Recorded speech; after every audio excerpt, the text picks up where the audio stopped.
Hello, book lovers, bibliophiles. Welcome to my channel, where I talk about weird, bizarre, disturbing, and horror books. This evening, I have a book here with me to review for you. That book is called The Road of Bones by Christopher Golden. I'm a big fan of Dan Simmons and mainly his 2007 book, The Terror.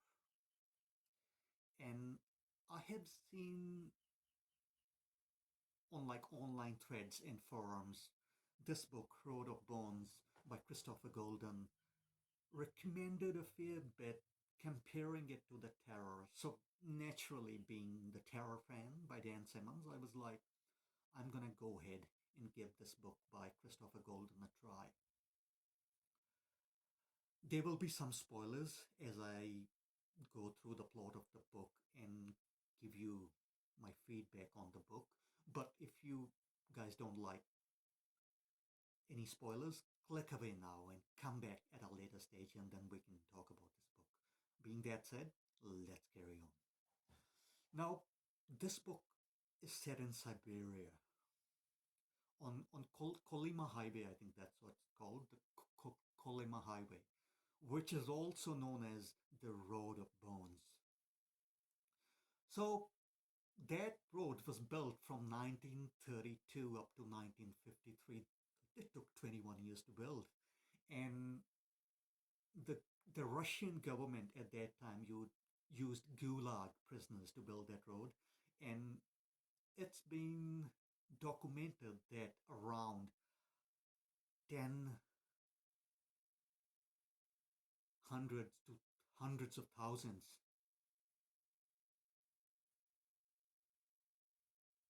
prisoners died while working in a harsh Siberian wintry conditions. They just perished. And because they were prisoners, they were just buried in the permafrost beneath the road. And that's pretty horrifying. What a horrifying premise for a book. Can you get any more atmospheric than that? So Christopher Golden is a horror author, and I have done some research on him and have written quite a few horror books. And he's also Bram Stoker Award winner for 2017 book called Ararat. I think it's about some crew going on to Mount Ararat in Turkey and the horrors that happen there. I haven't read that book, but I will check it out at some stage. Let's carry on with this book. So, yeah, Christopher Golden, it seems like, found the setting. I mean, he got this setting and he was just ran with it in this novel. So what happens is we have two guys from US. They are reality TV makers, and the movies that they make are like ghost hunting, paranormal investigators kind of guys. But they're struggling financially. And there are two fellas. One of them is Teague and another one is Prentice. And Teague owes money to so many people, and he thinks, oh, I'm gonna go to Siberia and I'm gonna do some research on this Road of Bones, and then I'm gonna make a pilot, and then I'm gonna show it to Discovery Channel, I'm gonna show it to History Channel, and even bloody National Geographic. I'm gonna make it big. Siberia, Road of Bones. I mean, how much more atmospheric and adventurous can you get?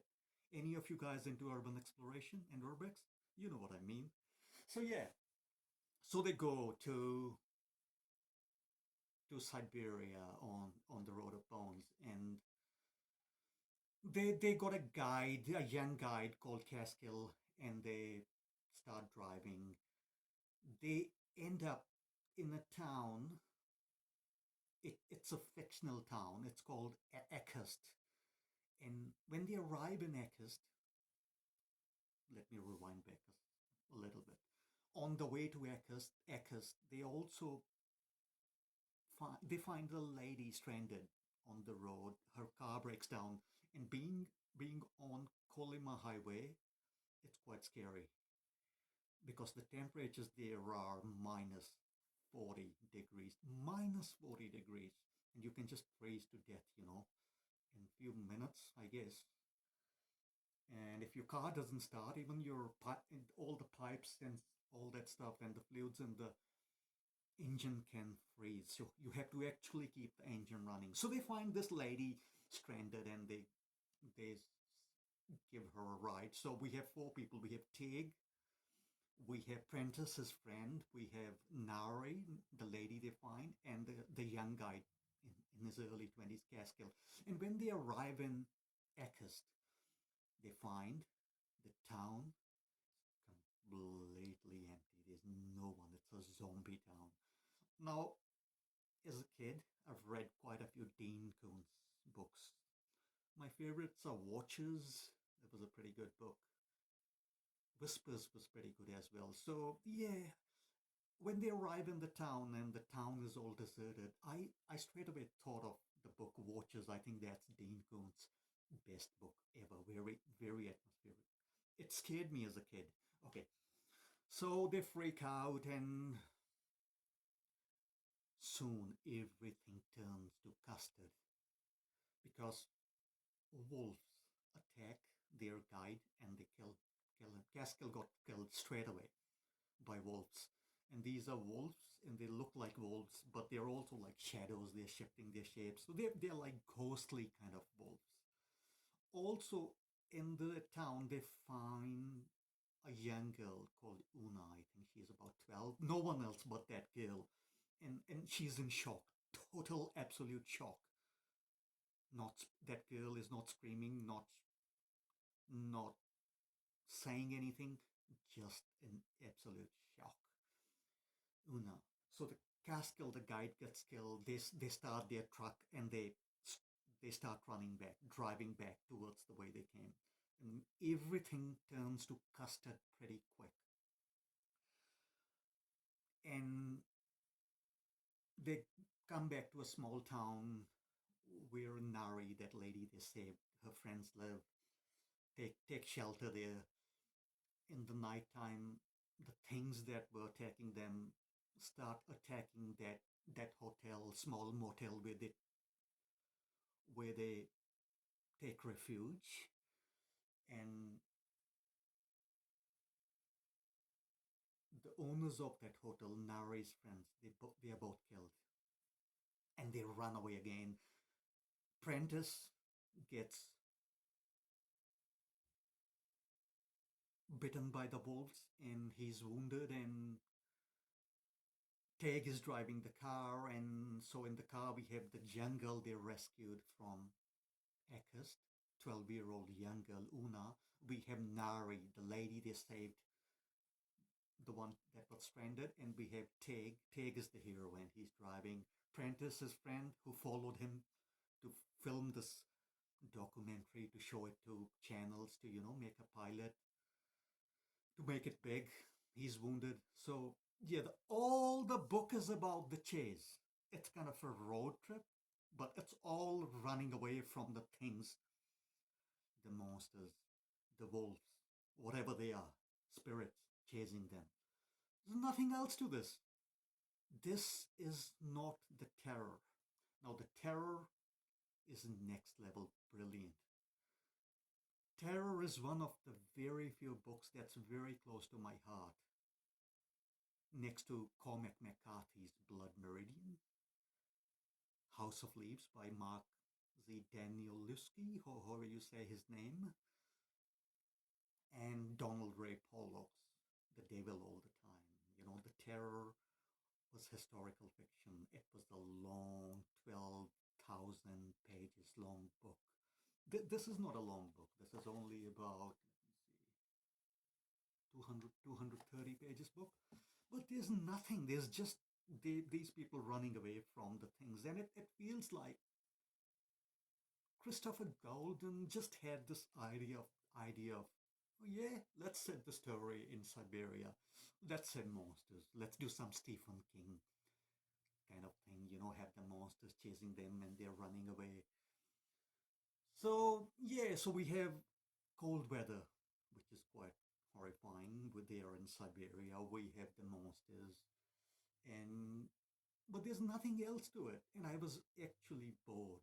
I was really, really bored. It was like an amateur has written this book, you know.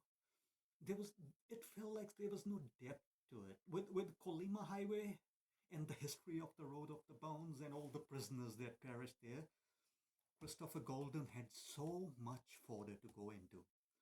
But he decided not to go down that historical fiction way and just make up this fantasy monsters. And and I was seriously bored. I was really bored reading this book. And so yeah, most of our heroes die, and Teague kind of makes the deal with the spirit of the bad spirit, the bad shaman, and to save the young girl Una, because Tag lost his younger sister when they were kids, and he was not able to save his little sister. So in this girl Una, Tag's sees his sister, so he kind of offers his life to the spirits to save this girl, because the spirits are after the girl, because the girl has another entity inside her. So that's the premise of this book. But seriously, guys, I was really, really bored. I've read lots of horror, lots of good books. This is not it. This is not the terror. This is not even the pale shadow of the terror.